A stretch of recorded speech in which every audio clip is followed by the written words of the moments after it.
जान से मारने का फैसला किया।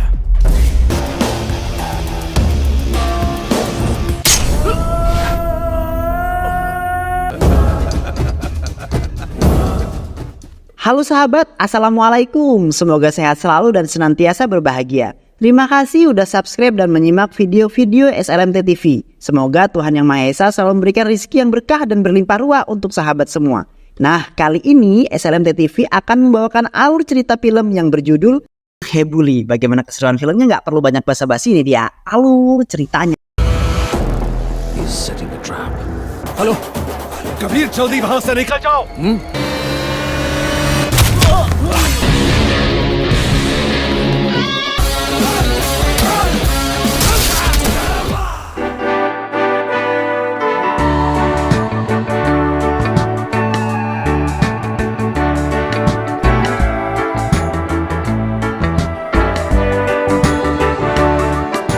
Di awal film, sebanyak 4 orang dokter yang bertugas di kamp Kashmir telah disandra oleh seorang teroris yang tak dikenal. Pemerintah India kemudian merespon kejadian itu dengan mengirimkan tim pasukan khusus untuk melakukan operasi penyelamatan. Pasukan itu sendiri terdiri dari prajurit-prajurit terbaik dengan keterampilan yang sangat luar biasa dan sangat hebat. Pasukan itu dipimpin oleh Kapten Ram.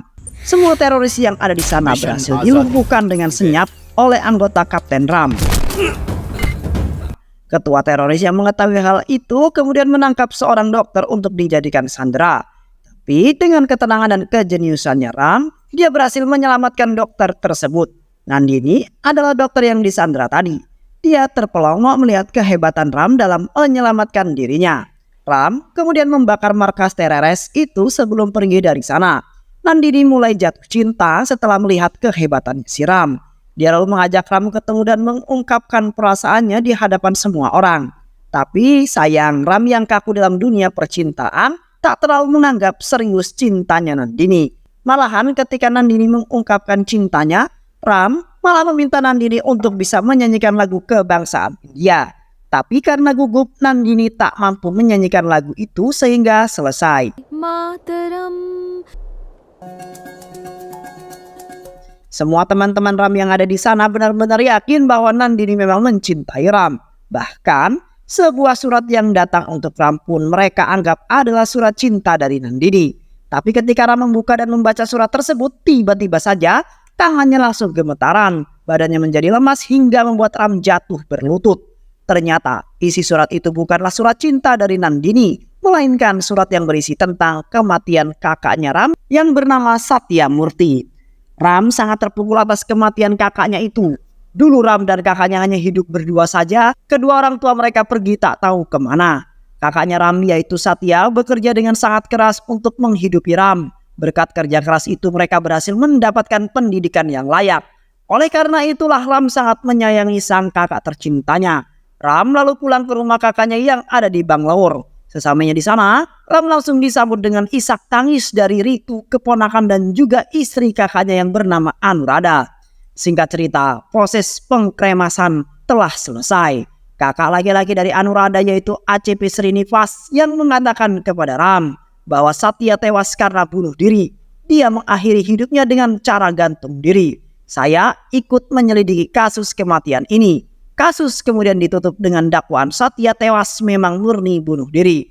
Tapi Ram jelas saja membantah pernyataan itu. Dia sangat mengenal kakaknya. Satya bukanlah seorang pecundang yang akan mati dengan cara seperti itu. Ram lalu meminta ACP Srinivas untuk menceritakan kronologinya.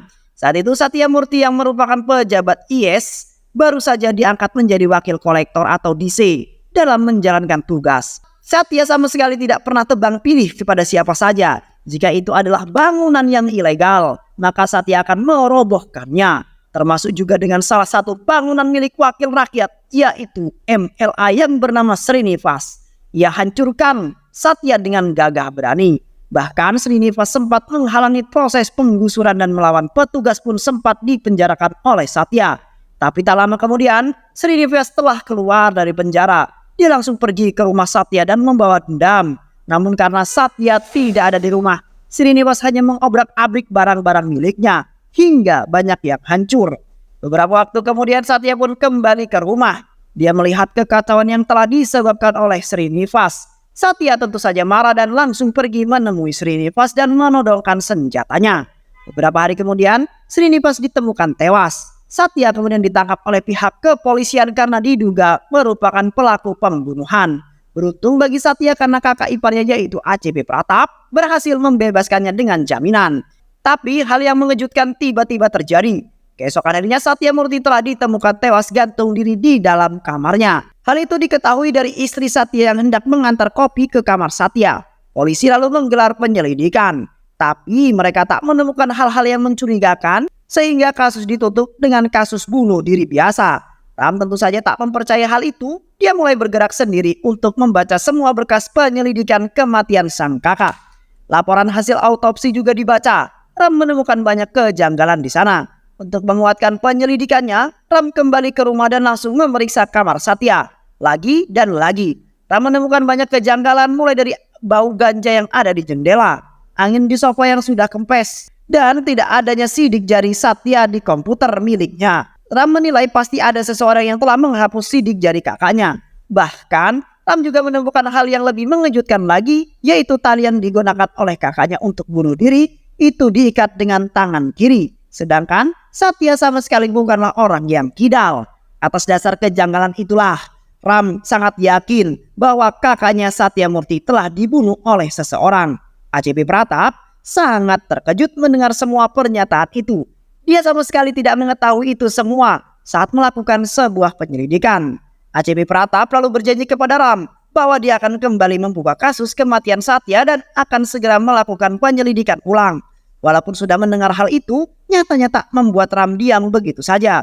Dia tetap bergerak melakukan penyelidikan sendiri. Suatu hari, Ram pergi ke rumah sakit untuk menemui Dr. Ravindra.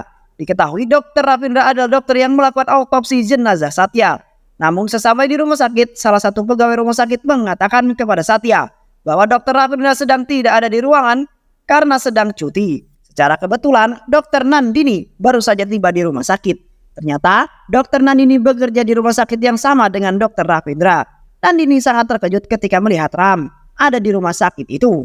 Dia mengira Ram sengaja datang untuk menemui dirinya. Dr. Nandini berjalan mendekati Ram sambil menebarkan pesonanya. Tapi Ram sama sekali tak menghiraukan dirinya. Ram menjelaskan bahwa maksud kedatangannya kemari hanya untuk menemui Dr. Ravindra. Tapi Dr. Ravindra tidak ada di rumah sakit karena sedang cuti. Kamu mencari Dr. Ravindra? Dia ada kok di ruangannya, ujar Nandini. Ram menjadi curiga dengan apa yang terjadi di sana. Nandini kemudian mengantarkan Ram untuk menemui Dr. Ravindra. Ram menanyakan tentang kejanggalan otopsi Satya Murti kepada Dr. Ravindra. Untuk membuktikan kejanggalannya, Ram lalu menjelaskan bahwa orang yang melakukan bunuh diri itu seharusnya memiliki tanda U di lehernya.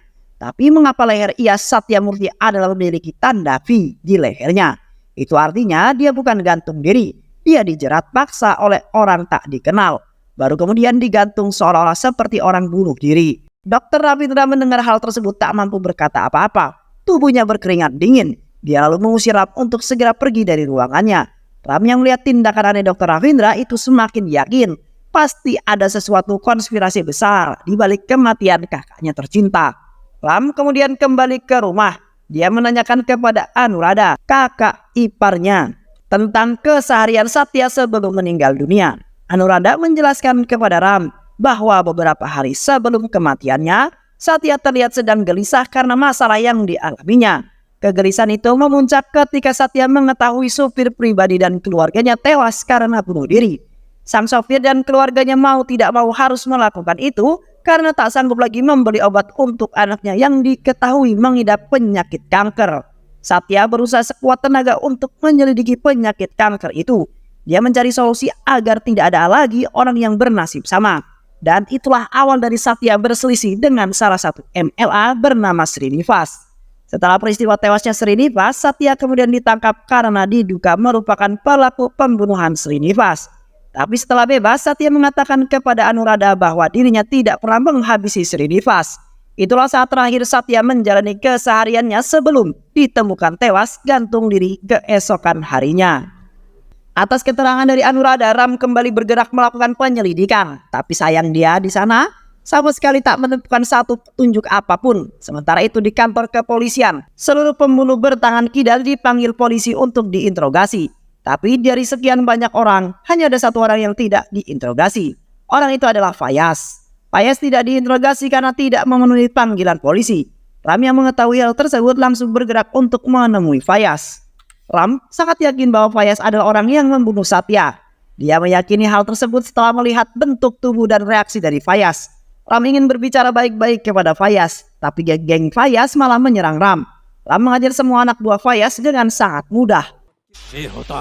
Fayaz yang melihat keganasan Ram, kemudian lari untuk menyelamatkan diri. Ram berusaha untuk mengejar Fayaz, tapi tiba-tiba sebuah mobil datang menabrak Ram. Ram gagal mengejar Fayaz maupun mobil itu. Di sisi lain, Fayaz yang sudah aman dari kejaran Ram, kemudian ditangkap dan dihabisi oleh seseorang yang bernama Kabir.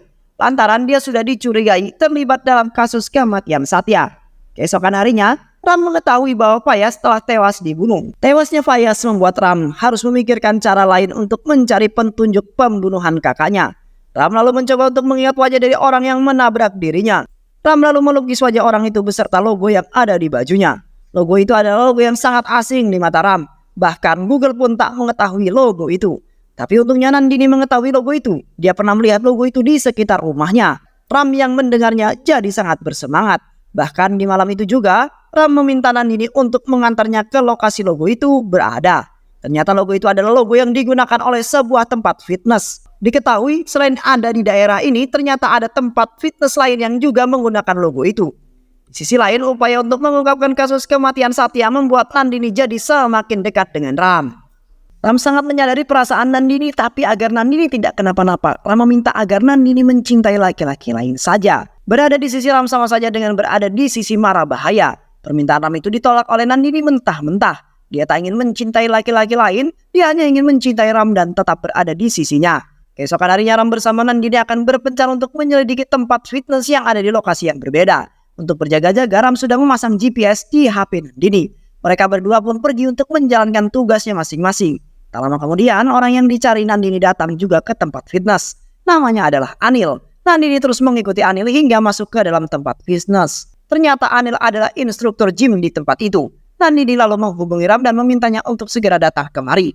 Tapi tak lama kemudian Anil pergi ke tempat fitness itu. Anil mengetahui bahwa dirinya sedang diikuti oleh Nandini. Dia lalu menghubungi teman-temannya dan meminta mereka untuk segera berkumpul di pabrik. Di sisi lain, Ram terus mengikuti Nandini berdasarkan petunjuk GPS-nya. Nandini terus mengikuti Anil hingga masuk ke dalam pabrik. Di sana Nandini sudah disambut dengan para preman yang sudah menunggu. Beruntung, Ram datang di waktu yang tepat. Ram menghajar semua preman-preman di sana dengan gagah berani. Keganasan Ram membuat nyali Anil menciut. Dia kabur dari sana untuk menyelamatkan diri. Ram mengejar Anil hingga terpojok. Anil memohon kepada Ram agar dia diselamatkan. Anil tidak mampu mengatakan informasi yang diinginkan Ram. Karena bila dia mengatakannya, keluarga Anil pasti akan dihabisi.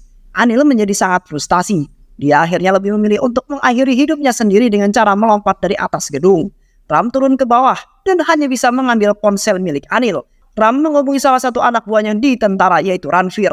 Ram meminta Ranvir untuk melacak semua nomor telepon yang sering dihubungi Anil. Tak perlu waktu yang lama bagi Ranvir untuk mengetahui identitas orang yang menghubungi Anil. Ternyata orang itu adalah Anjanapa, yang merupakan seorang menteri. Ram yakin bahwa Anjanapa terlibat dalam kasus kematian Satya.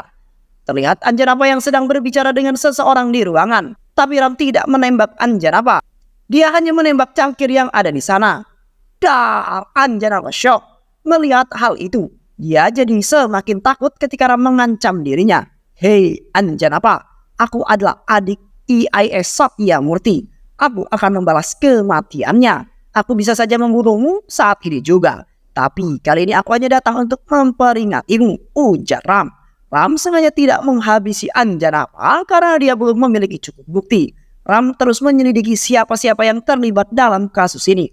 Apa motifnya dan mengapa mereka menghabisi kakaknya Satya.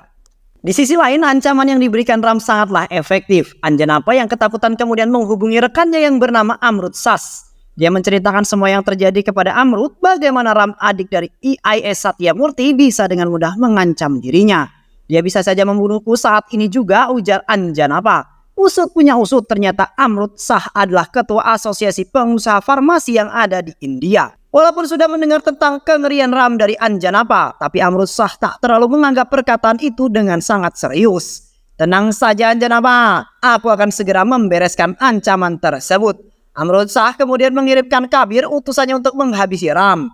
Kabir terus mengikuti Ram. Di sisi lain, Amrut Shah kini menyadari betapa berbahaya Ram tersebut. Setelah melakukan penyelidikan, dia mengetahui bahwa Ram yang dimaksud oleh Anjanapa adalah Kapten Ram, ketua dari pasukan khusus.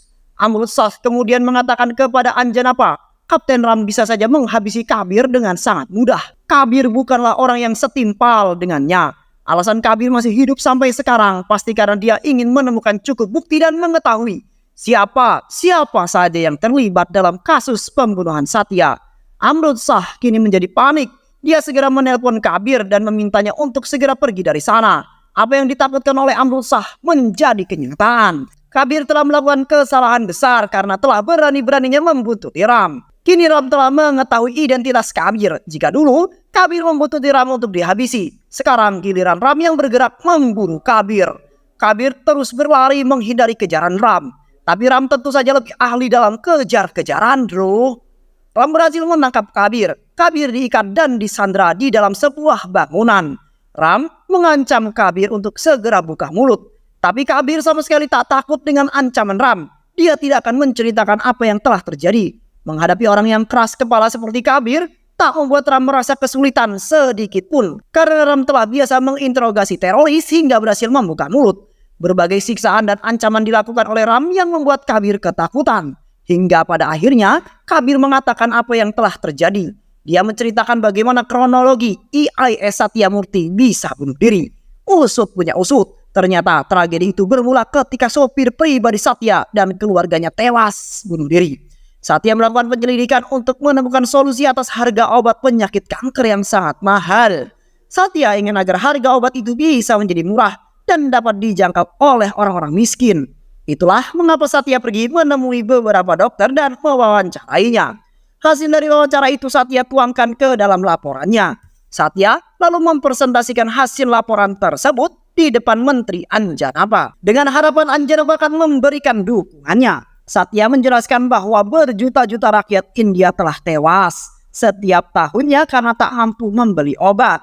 Solusi dari masalah ini adalah dengan menggunakan obat generik. Obat generik adalah obat yang harganya cukup murah sehingga bisa dijangkau oleh semua orang. Berbeda hal dengan obat yang bermerek buatan pabrik farmasi yang harganya sangatlah mahal. Contohnya saja dalam masalah kanker. Harga obat generik yang murah seharusnya bisa menyelamatkan para penderita kanker. Tapi obat tersebut telah dibeli oleh pabrik farmasi dan dijual kembali dengan harga yang sangat mahal. Satya menyarankan jika pemerintah bisa menjamin produksi dan distribusi obat generik ini hingga sampai ke pelosok-pelosok desa, maka pemerintah pasti bisa menjamin keselamatan berjuta-juta rakyat India. Menteri Anjanapa berpura-pura mendukung usulan Satya tersebut. Tapi di balik sisi, dia sebenarnya sangat menentang usulan tersebut. Menteri Anjanapa melaporkan usulan Satya itu kepada Amrit Shah, Ketua Asosiasi Pengusaha Farmasi. Amrit Shah tentu saja sangat tidak mendukung usulan itu. Karena bila usulan itu bisa terrealisasi, tentu saja keuntungan yang didapat Amrit Shah bisa berkurang drastis. Oleh karena itulah mereka semua lalu mengundang Satya untuk bertemu di suatu tempat. Amrit Shah menawarkan uang yang sangat banyak agar Satya mengurungkan niatnya itu. Tapi Satya tentu saja menolak. Mau seberapa banyak pun kau menyuapku, itu semua tidak akan sebanding dengan nyawa rakyat India yang melayang. Aku akan tetap pada pendirianku, ungkap Satya. Perkataan Satya itu membuat Menteri Anjanapa dan Amrit Shah menjadi kesal. Mereka lalu merancang skenario untuk menjebak Satya. Mereka akan memberikan Satya tuduhan palsu sebagai pelaku pembunuhan MLA Srinivas. Padahal saat momen Satya menodongkan pistol pada MLA Srinivas itu, dia sama sekali tidak membunuh Srinivas. Satya hanya menembakkan pistol ke udara sebagai peringatan pada Srinivas. Sedangkan Srinivas tewas di tangan Fayaz. Saat itu Fayaz yang dikirim oleh Menteri Anjanapa tiba-tiba saja datang ke hadapan Anjanapa dan menembaknya. Tembakan itulah yang membuat Srinivas tewas seketika. Tewasnya Fayaz membuat pihak kepolisian yang menangkap Satya atas tuduhan palsu tersebut Tapi tak lama kemudian Satya berhasil dibebaskan walaupun dengan jaminan. Satya yang sudah bebas yakin bahwa semua ini adalah ulah Menteri Anjanapa. Dia menghubungi Menteri Anjanapa dan menyampaikan padanya bahwa dia tidak takut dengan apa yang dilakukan Anjanapa. Dia akan tetap berdiri tegak untuk membantu semua rakyat miskin. Menteri Anjanapa yang mendengar hal itu merasa tidak nyaman. Dia sekali lagi meminta agar Satya segera mundur dari niatnya itu. Tapi lagi dan lagi, untuk yang kedua kalinya Satya tetap berpegang teguh pada pendiriannya. Obrolan kita ini sudah aku rekam. Aku akan segera melaporkanmu pada kepolisian. Kau akan segera kehilangan jabatan menterimu itu, ujar Satya. Anjanapa menjadi panik setelah mendengar hal tersebut. Dia tak ingin Satya menghancurkan hidupnya. Malam itu juga Anjanapa menyuruh Fayaz, Kabir dan Anil untuk segera menghabisi Satya. Mereka bertiga lalu pergi ke rumah Satya. Sebenarnya Satya mampu mengalahkan mereka bertiga. Namun Satya menjadi tak berdaya ketika Kabir memperlihatkan anak dan istri Satya yang sudah berada di genggaman Anil. Jika Satya melawan, Anil bisa saja menghabisi keluarga Satya dengan sangat mudah. Satya bingung, dia tak tahu harus berbuat apa. Satya kemudian disuntikan sebuah obat dan kemudian jatuh terkapar. Satya yang sedang sekarat itu kemudian mengatakan kepada mereka bahwa program ini akan tetap berlanjut. Kematianku bukanlah apa-apa. Adikku Ram akan segera datang memburu kalian semua. Dia juga akan melanjutkan programku ini, ujar Satya. Ram langsung menangis setelah mendengar kata-kata terakhir dari kakaknya itu. Ia sama sekali tak menyangka bahwa kakaknya akan mengharapkan dirinya untuk menyelesaikan apa yang telah dia mulai. Ram menjadi sangat murka. Mereka telah membuat kesalahan fatal karena telah menghabisi Satya. Ram dengan amarahnya langsung pergi menemui Menteri Anjanapa. Dia menerobos masuk, semua orang yang menghalingnya langsung dilibas. Ram mengatakan kepada Anjanapa dan juga Amrutsah bahwa kalian telah melakukan dua kesalahan. Kesalahan yang pertama adalah kalian telah mengkhianati negara. Dan kesalahan yang kedua karena kalian telah berani membunuh Satya, kakak dari Kapten Ram, pemimpin pasukan khusus. Aku akan menghukum kalian dan hukumannya yang pantas bagi kalian adalah kematian. Aku akan menghabisi kalian dengan cara yang sangat menyakitkan, ujar Ram. Kemudian pergi dari sana. Ram sengaja tidak menghabisi mereka karena Ram belum memiliki bukti. Dia juga ingin mewujudkan keinginan kakaknya untuk bisa merealisasikan program obat generik. Ancaman dari Ram itu ternyata tak membuat nyali Anjanapa dan Amrutsah menciut. Mereka menculik Anuradha, istri Satya dan juga Ritu, anaknya. Jika Anuradha ingin anaknya selamat, maka segera serahkan nyawa Ram pada mereka.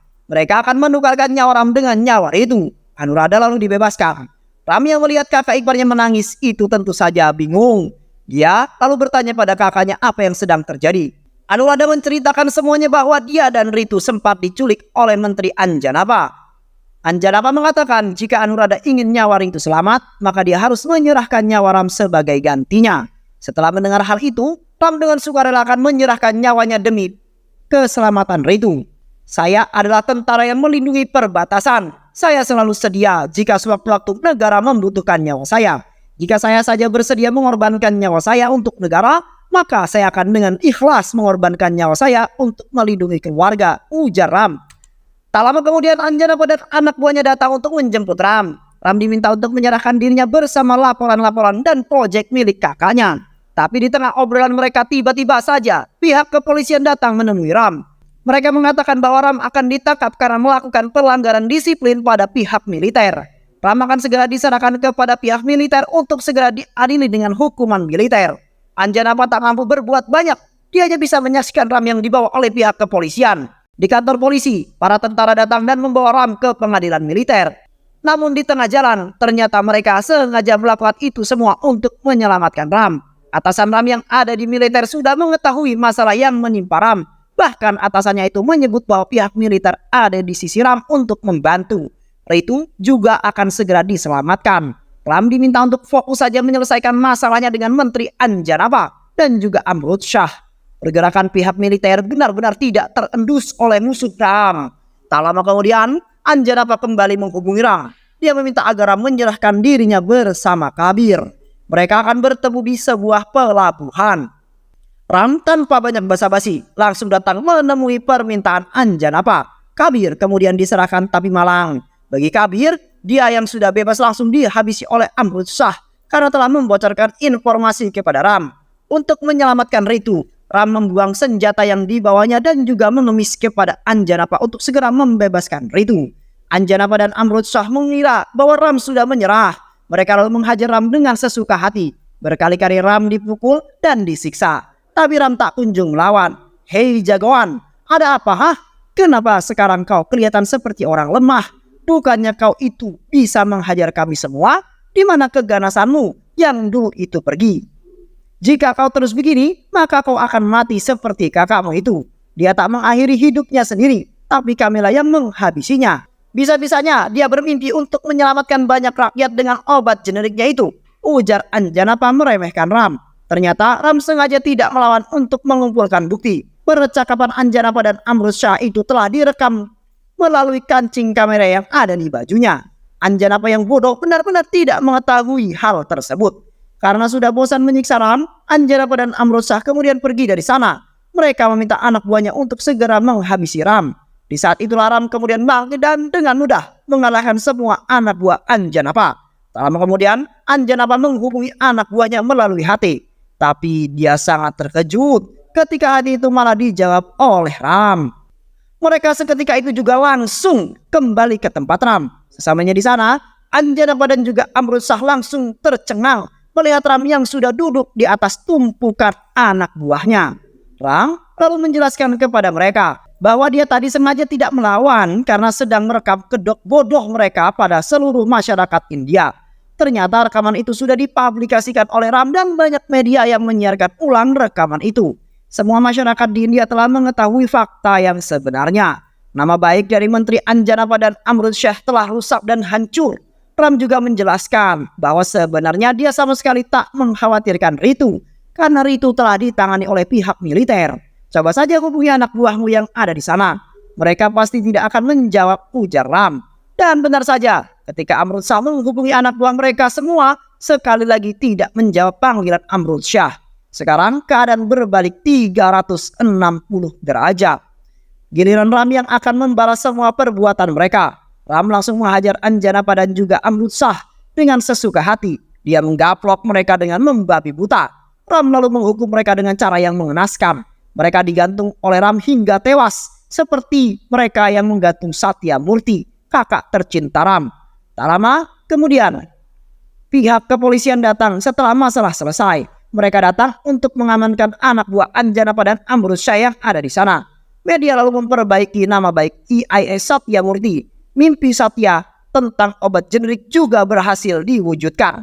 Banyak masyarakat yang berdemo menuntut pemerintah agar menjalankan program obat generik itu. Di sisi lain, Ram kembali bertugas sebagai tentara khusus di perbatasan untuk menjaga kedaulatan negaranya. Istri dan anak Satya pun kembali menjalani kehidupan mereka dengan bahagia. Dan film pun selesai.